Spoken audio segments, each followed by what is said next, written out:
No digital, você pode até ter um bom produto, ter boas ideias, mas se a sua presença não transmite quem você é e o que te diferencia, você vai ser esquecido. E como nós falamos no vídeo anterior, ser esquecido é pior do que ser odiado. Existem muitas pessoas boas e inteligentes escondidas por aí. E existem muitas pessoas mais ou menos que estão se dando muito bem, só pelo simples fato delas entenderem e jogarem o jogo da presença no digital. E a minha missão aqui é dar luz a essas boas pessoas, porque a gente tá precisando de pessoas inteligentes aqui. Bom, voltando para a nossa temática das superstars, vou trazer aqui um exemplo da Beyoncé. Nós sabemos que a Beyoncé, quando ela entra no palco, ela não precisa falar nada. A gente já sente a energia, a presença dela ali. E a gente sabe muito bem como que ela construiu esse universo. E isso que nós chamamos de presença, e é sobre isso que a gente vai falar aqui. Agora, vamos trazer isso para o nosso mundo. Quando uma pessoa entra no seu Instagram, o que ela sente? Porque o nosso Instagram, o TikTok, YouTube, LinkedIn, eles são o nosso palco. E tem muita gente entrando no palco sem ensaiar a performance antes. A bio não diz nada com nada, os posts no feed são confusos, os stories não têm coerência e você acaba sumindo no meio da multidão. E é justamente sobre isso que a gente vai falar hoje. Hello gatas, o meu nome é Jéssica, sejam bem-vindos ao segundo episódio de uma série de vídeos onde eu vou te ensinar a criar uma marca pessoal de presença aqui no digital. Já confere o primeiro vídeo e se inscreve aqui no canal para não perder os outros episódios. Esse vídeo é para te ajudar a trazer a sua essência para fora, a tirar do papel tudo aquilo que você planejou no vídeo anterior e começar a ter uma presença forte no digital. Nessa aula a gente vai desenvolver juntas em 3 passos. O primeiro passo é a sua identidade visual, o segundo passo a gente vai transformar o seu feed e o terceiro passo a gente vai juntar tudo isso e colocar em todas as nossas plataformas. No final desse vídeo você vai ter aprendido qual é a diferença entre um perfil comum e um perfil que tem presença e vai ter aplicado isso ainda hoje. A primeira coisa que nós precisamos saber é a definição do que é presença digital. Presença digital são todos os elementos que definem a sua marca, como sua identidade, o seu tom de voz, enfim, todos os detalhes que fazem você ser lembrada pelo que você é e pelo que você faz. Tendo isso definido, nós vamos para um pilar importante, que é o nosso Instagram. Aqui nós vamos falar sobre Instagram porque é a rede social mais comum, mas entenda Instagram como todas as redes sociais que você está. As redes sociais como Instagram, TikTok, elas são a nossa nova TV, são a nossa nova avenida principal. É ali onde a gente divulga o nosso trabalho. Pensa que você está numa grande avenida, com muitas pessoas, por exemplo a Times Square, e você quer divulgar o seu trabalho. É como se fosse a mesma coisa, entendeu? Você precisa se destacar no meio de tantos telões na Times Square. É a mesma coisa no Instagram, você precisa ter esse destaque. E é ali onde as pessoas estão. Nós, brasileiros, somos um dos maiores consumidores de redes sociais hoje em dia. E a gente sabe que nos dias de hoje, a moeda mais preciosa é a atenção. E a atenção tá ali, nas redes sociais. Mas então, gatas, como desenvolver essa presença? Bom, nós já começamos esse processo no vídeo anterior, certo? Agora, a gente vai tirar aquele mood board do papel e transmitir isso pro seu Instagram. Nós vamos pensar em cores, símbolos, texturas, tipografia, emoji, enfim. Nós vamos usar tudo isso para comunicar a nossa nova era, o nosso novo álbum. Bora lá então! O primeiro passo é traduzir a sua essência em símbolos. Você vai pegar o seu mood board, tudo aquilo que você colocou nele e vai usar ele como referência para criar sua identidade visual. Começando pelas cores. As cores podem representar muitas coisas. Eu aconselho a vocês a pesquisarem sobre a psicologia das cores porque é muito legal. Eu só não vou falar aqui no vídeo, senão ele vai ficar muito longo. Mas basicamente, elas representam ali a energia que a tua marca traz. E é por isso que eu pedi para vocês terem um mood board junto. Porque vocês vão olhar os elementos que tem ali e identificarem as cores predominantes que tem. A partir disso, eu quero que vocês definam 3 ou 4 palavras que representem a sua essência. Por exemplo, se você é uma pessoa com mais energia, agitada, alegre, vibrante, ousada, fashionista, ou calma, séria, serena, doce, acolhedora, todas essas características te ajudam a achar uma cor que possa te representar. Antes da gente continuar, eu já quero deixar bem explicado aqui. Vocês têm que tomar cuidado, muito cuidado, com os gostos pessoais de vocês, para eles não se misturarem demais e virar um grande carnaval, uma grande cesta de coisas aleatórias. As coisas, elas precisam se interligar, elas precisam fazer sentido. Com as cores não é diferente. A minha dica aqui é: pesquisar no Pinterest paletas de cores de acordo com essas palavras ou de acordo com as imagens que vocês têm no mood board. Como por exemplo, se você é uma pessoa alegre, ama sol, verão, quem sabe você pesquisa por uma paleta de cores que remeta à praia, ou uma paleta de cores que remeta a sol, uma paleta de cores que remeta à alegria. Eu sempre gosto de pesquisar no Pinterest em inglês, então vocês podem ir lá no Google Tradutor, traduzir o que vocês querem e sempre colocar paleta de cores no final. Vou dar um exemplo para vocês. Eu fiz a identidade do meu namorado e a gente pensou muito no pôr do sol, porque nós moramos na praia, então a gente gosta muito dessa vibe. Então as cores que eu escolhi para ele foram cores relacionadas ao pôr do sol. E eu pesquisei isso lá no Pinterest, pesquisei em inglês, Sunrise Color Palette, eu acho que é assim que se fala. Mas essa é uma dica muito importante porque pode facilitar muito a vida de vocês, porque eu sei que essa parte é complicadinha. E assim, gente, não precisa ser um arco-íris, tá? Vocês podem ter uma cor base ali, e uma cor neutra, e uma cor de destaque. No máximo ali 4 cores. Não se empolga demais, porque senão não vai dar certo. E por último, eu te aconselho a ir no ChatGPT. Pegar essa imagem que você escolheu lá do Pinterest, mandar essa imagem pro chat e pedir para ele descrever o que essas cores representam. Ele vai fazer uma descrição e aí você vai perceber se aquilo tá correspondendo exatamente com aquilo que você quer transmitir. Outra coisa que eu gosto de pedir pro ChatGPT em relação à paleta de cores é para ele me dizer se as cores combinam entre si e se elas dão contrastes. Porque às vezes a gente pode acabar usando cores muito claras e na hora de usar elas ali com o texto, acaba ficando muito fraco e acaba atrapalhando na legibilidade na hora de textos e tudo mais. Então é sempre legal pedir para o chat dar uma conferida nessa parte também. Tendo essa parte concluída, nós seguimos para a parte da tipografia, que nada mais é as fontes que a gente vai usar nos textos que a gente vai escrever, tanto nos posts de carrossel, na edição dos seus vídeos, todo o seu ecossistema, se você tiver serviços, se você tiver produtos, é sempre legal usar a mesma fonte. E quando eu falar aqui sobre tipografia, fonte é a mesma coisa. Então, as tipografias, elas seguem mais ou menos a mesma lógica. Cada uma representa algo. Nós temos as tipografias comuns, temos as tipografias serifadas, temos as tipografias de caligrafia, enfim, é um universo gigante, coisas que você precisa se atentar. Eu aconselho a escolher 2 tipografias. Uma para títulos e outra para textos corridos. Cuide muito da legibilidade das tipografias. Sempre teste elas, escreva algumas coisas e perceba se elas são fáceis de ler em tamanhos pequenos, em textos muito grandes. Se você quer uma tipografia mais diferentona, sempre use essa tipografia para fazer títulos ou um pequeno texto de destaque e use uma mais simples para usar nos textos mais corridos, os textos maiores. E de novo, aqui o Pinterest vai ser o teu aliado. O que você vai fazer? Vai usar do mesmo jeito que você usou para procurar as cores. Você vai usar combinações de fonte e vai usar uma palavra que te represente. Combinações de fontes elegantes, combinações de fontes criativas e por aí vai.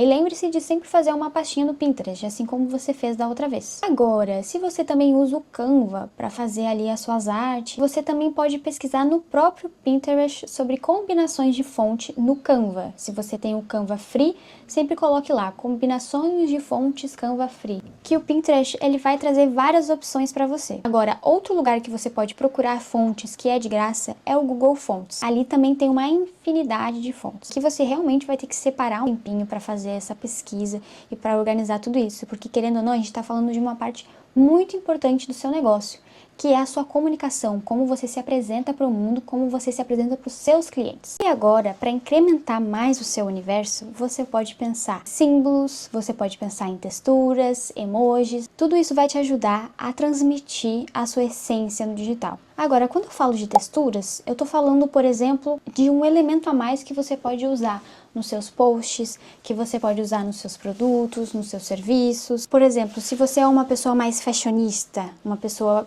que gosta de falar sobre futuro, inovação, você pode usar cores metalizadas como textura, pode usar também dourado, prata. Você pode também usar elementos naturais da natureza, como ali a textura das ondas do mar ou da areia, de folhas. Se você quiser uma coisa mais manual, uma vibe mais de tipo sketchbook, você pode usar texturas de papel, fitas, esses elementos que fazem as pessoas terem essa sensação de que foi feito artesanalmente. Isso é muito legal. Agora, os emojis, eles também te ajudam a comunicar a sua essência. Como, por exemplo, Você tem ali uma comunidade, você tem ali os seus seguidores, você pode usar um emoji para representar eles. Você também pode usar esses emojis nas suas legendas, nos seus textos, na biografia do Instagram. E se você não gosta de usar emojis, você também pode usar símbolos, alguns elementos. Você pode criar ilustrações que te representem, ou então símbolos mesmo que você pode encontrar na internet. Tudo isso te ajuda a criar um universo completo. E assim você consegue dominar, você consegue controlar a visão que o cliente, o seguidor tem de você.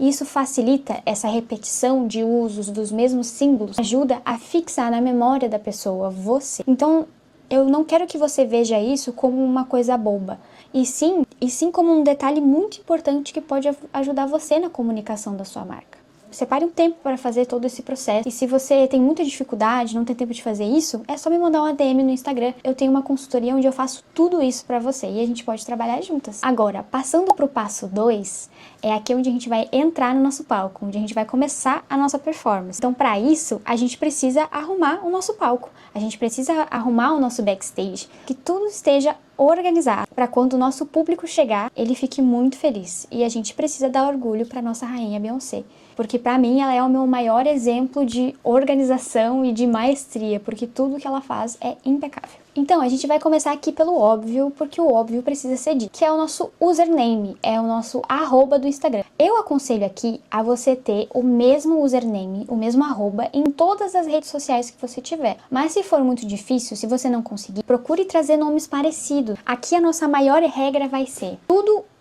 o que a gente pode fazer para facilitar a vida do nosso cliente, do nosso seguidor, para nos encontrar, a gente precisa fazer. Então, procure evitar números no seu username, procure evitar letras repetidas, procure evitar apelidos sem sentido, porque pensa, você tá lá num evento onde tem várias pessoas, você está fazendo ali o networking, e a pessoa chega e te pergunta, e qual que é o seu arroba para eu pesquisar depois? E aí você vai ter que falar o arroba. Esse arroba ele precisa ser fácil para a pessoa memorizar, porque talvez a pessoa não vai pesquisar na hora, ela vai lembrar só depois de te pesquisar. E vai estar fresco, vai estar, fácil na memória da pessoa. A gente precisa pensar muito nisso. Agora, depois do arroba, vem o nome que fica ali no nosso perfil. De novo, eu sou da premissa que a gente tem que facilitar a pesquisa do nosso seguidor. Então, por exemplo, eu acabei de me mudar para uma cidade nova. Eu preciso de uma médica ginecologista. Eu não conheço ninguém. O que eu vou fazer? Eu vou ir lá na barra de pesquisa do Instagram e vou pesquisar ginecologista Floripa. E vão aparecer ali as opções. Então, por que não colocar isso no nosso nome? Por exemplo, fulana, ginecologista Floripa. Isso ajuda muito na hora da pesquisa. Então, às vezes, eu nem acho necessário colocar o sobrenome, sabe? Eu acho mais importante colocar essas informações do que qualquer outra coisa. Ou então, se você não é uma profissional, você pode colocar um nicho onde você fala, Jéssica, conteúdo criativo. Aí, se a pessoa vai pesquisar sobre algum profissional que fale sobre conteúdo, ela vai lá e vai pesquisar conteúdo e vai aparecer a lista de pessoas e você estará em uma delas. Agora, o nosso próximo passo é a nossa foto de perfil, que seria a nossa capa de revista ali, aquela foto que vai na capa do nosso álbum. Então ela precisa estar muito bem legível e muito bem alinhada com a sua comunicação. Coisas que eu gosto de me atentar. Não colocar fotos onde eu não esteja num ângulo que eu esteja na frente da câmera ou no máximo, um pouco olhando pro lado. Mas eu não vou colocar nenhuma foto onde eu estou, assim, virando completamente, onde a pessoa não consegue enxergar o meu rosto, porque querendo ou não, nós não somos pessoas famosas. Então então as pessoas não conhecem a gente. Então a nossa foto de perfil, ela precisa estar bem centralizada ali e legível. Se você for olhar uma foto de perfil de uma pessoa que está distante e uma foto de perfil de uma pessoa que está bem próxima, você vai memorizar mais essa foto aqui, porque ela vai estar mais próxima e você vai enxergar melhor, até porque no nosso telefone as fotos ficam bem pequenininhas. Outra coisa que você deve se atentar é ao fundo da foto. Não tem uma regra rígida sobre isso, mas é sempre bom pensar em fundos que não vão contrastar demais com a gente. Por exemplo, uma foto minha que tem uma multidão atrás, onde eu tô na rua. Isso meio que deixa a foto com um tom de amador, sabe? E também você precisa pensar em poses e em expressões faciais que também transmitam a sua essência. Por exemplo, se você é uma pessoa mais fashionista, mais descolada, talvez uma foto fazendo um carão ou até usando acessórios seja legal, porque daí você traz aquela energia de eu sou uma pessoa descolada. Se você quiser ser uma pessoa mais séria, uma pessoa mais clássica, talvez uma foto dando um leve sorriso sem mostrar os dentes, ou então uma foto séria, uma pose mais clássica. Não precisa fazer aquelas poses de guru de marketing, pelo amor de Deus. E se você é uma pessoa mais alegre, se você é uma pessoa mais acolhedora, um sorriso espontâneo, uma foto alegre, vocês percebem que cada tipo de foto, cada tipo de elemento transmite alguma coisa. E a nossa foto de perfil não seria diferente. E outra coisa, nada de ficar postando, nada de ficar colocando foto você, seu marido, você e os seus filhos. Não, é o seu perfil profissional ali, a foto só sua. Existem casos, existem exceções, por exemplo, é um salão de beleza onde tem 2 donas. Aí vai ter a foto das 2 donas ali juntas. Mas se você é uma profissional autônoma que trabalha sozinha, é uma foto só sua. Vocês têm que entender que hoje em dia, Instagram é trabalho. Não é mais uma rede social ali para você postar coisa para sua família. Se você quiser ganhar dinheiro com isso, obviamente. Então se atente a isso. Agora, nós vamos passar para a biografia do Instagram. Também é uma parte muito importante. Tudo aqui que nós estamos falando dessa primeira parte é a primeira impressão que a pessoa vai ter quando entrar no seu perfil. E a biografia, eu sinto que é a mais importante, porque é um pequeno texto onde você tem que traduzir a sua essência. Você tem que falar quem você é ali, porque é ali que a pessoa vai ler e vai descobrir sobre você. E é nesses segundinhos, nesses 3 segundinhos que a pessoa vai chegar no seu perfil e ler a biografia que ela vai decidir se ela vai ficar ou não. Então olha o peso, a responsabilidade que nós temos aqui. Então não, gente, nada de colocar mãe de 3 filhos, mãe de pet, casada com fulano, ciclano, essas coisas assim. Como a gente acabou de falar, não é mais um perfil pessoal, a gente tá fazendo um perfil profissional. Então aqui nessa nova biografia você tem que traduzir quem você é, o que você faz e o que você tem de diferente que pode transformar a vida da pessoa. É um desafio e tanto. Eu sei, mas eu sei que você consegue também. Tem muita gente que usa aquela frase, eu ajudo tananã, tananã a fazer tananã, tananã. Não tá errado, mas já tem muita gente que usa isso. Dá pra gente fazer um pouco diferente, vocês não acham? O que eu gosto de pensar? Eu gosto no que eu faço, no que eu faço de melhor, sem muita firula, diretamente. O que eu faço? O que eu transformo na vida da pessoa, ou qual sonho eu realizo na vida da pessoa, e como a pessoa vai ter acesso a isso. Que é ali deixar um link, ou então agende sua consulta, essas coisas assim, sabe? É uma coisa básica, mas eu acho muito interessante de ter, porque a pessoa, ela precisa ter o próximo passo, já ali na biografia. Ou então, se você não tem nenhuma dessas informações, você pode colocar na biografia o seu processo, se você está começando agora. Por exemplo, mostrando o meu processo para chegar aos 100k de seguidores, por exemplo. Construindo a minha audiência aqui do zero. Mostrar para a pessoa que você está no processo. Isso instiga ela a querer te acompanhar e a querer te seguir, porque ela vai ficar curiosa e ela quer saber como que você vai chegar até aquele resultado final. Isso também é muito legal, é uma coisa que ultimamente está funcionando bem. Também é uma outra ideia para você fugir do comum. Agora, os destaques, talvez eles não fiquem ali para sempre, mas enquanto eles estão ali, a gente vai deixar eles muito bem organizados. E os destaques, eles servem para quê? Para você deixar informações importantes que a pessoa precisa saber sobre você e sobre o seu trabalho. Então, eu deixaria o destaque sobre você, em primeiro lugar, que é ali onde você conta quem você é, a sua história. Eu deixaria o segundo destaque falando sobre o meu serviço ou a minha marca, o que eu vou agregar na vida da pessoa. E um terceiro ali onde eu posso deixar alguns depoimentos de outras pessoas, ou se você tiver alguma outra parte do seu trabalho que você diz importante e precisa deixar ali, deixa. Eu deixaria esses 3, em primeiro lugar sempre. E aí depois vocês podem colocar alguma outra coisa se vocês acharem interessante. Cuidado com as capas, não vá fazer um carnaval e colocar qualquer foto aleatória. Se você não tem foto para colocar ali, coloca uma cor chapada ali, que seja uma cor que esteja na paleta de cores. E agora, outra coisa que nós temos que pode nos ajudar e que é parecida com os destaques, são os primeiros 3 vídeos fixados do feed. Aqui, gente, vocês não vão fixar o vídeo que tá viralizando, o vídeo mais viralizado. Não, vocês vão colocar ali informações importantes que você quer que o seu cliente, o seu seguidor saiba. Porque vocês têm que pensar que o Instagram é como se fosse a revista de vocês. E na revista nós temos a capa e nós temos o sumário. No sumário é basicamente tudo que a gente vai ver naquela revista. Então os destaques e os posts fixados são como se fosse o sumário da sua revista. E claro, quem vai estar na capa dessa revista somos nós, as popstars. Finalizando então o nosso vídeo, nós vamos para o terceiro passo, que é um passo que parece ser simples, mas não é, que é transmitir a sua essência em todas as plataformas. Aqui eu vou ressaltar algumas coisas que eu já comentei. Deixar o seu mesmo nome em todos os lugares para facilitar a pesquisa das pessoas. E se não for possível colocar o mesmo nome, coloque nomes muito parecidos. As fotos de perfil não precisam ser necessariamente sempre as mesmas, mas elas precisam transmitir a mesma vibe. Você não pode parecer uma pessoa completamente diferente na outra plataforma que você está também postando os seus conteúdos. Você precisa ter coerência visual. Então pense muito nisso. Pense que os seus destaques do Instagram, eles devem aparecer de uma outra forma no TikTok, por exemplo. No TikTok também tem lá os posts que você pode fixar lá em cima, entende? A biografia, seria até legal você trazer a mesma biografia nas outras plataformas também, a não ser que você tenha uma comunicação diferente. Por exemplo, eu tenho um TikTok que eu gosto que é daily, assim, que daí eu gosto de postar umas coisas mais pessoais, umas coisas mais, tipo, as minhas comprinhas, vlog, essas coisas assim, que eu posto lá de vez em quando, então não é a mesma coisa. Mas o meu profissional, ele tem que estar igual em todas as plataformas. Então o passo 13 é mais como uma mensagem para você se lembrar do quanto que isso é importante. Fechou?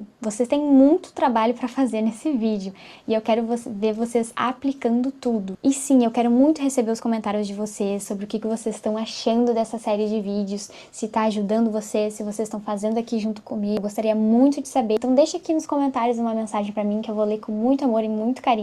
E se vocês precisarem de ajuda, é só me mandar uma DM lá no Instagram, que a gente pode conversar sobre uma consultoria. Então eu vejo vocês no próximo vídeo. Não esquece de se inscrever aqui no canal. O canal tá no comecinho, então precisa muito da ajuda de vocês. Eu ficaria muito feliz. Confesso pra vocês que o que me animou a continuar a gravar os vídeos foi ver as pessoas comentando, as pessoas seguindo o perfil. Isso dá um gás muito legal pra mim, me dá muita vontade de querer continuar e querer ajudar mais pessoas a divulgarem os seus trabalhos. Eu quero ver mais pessoas boas e inteligentes dominando essa internet. Então vamos juntas. Vejo vocês no próximo vídeo.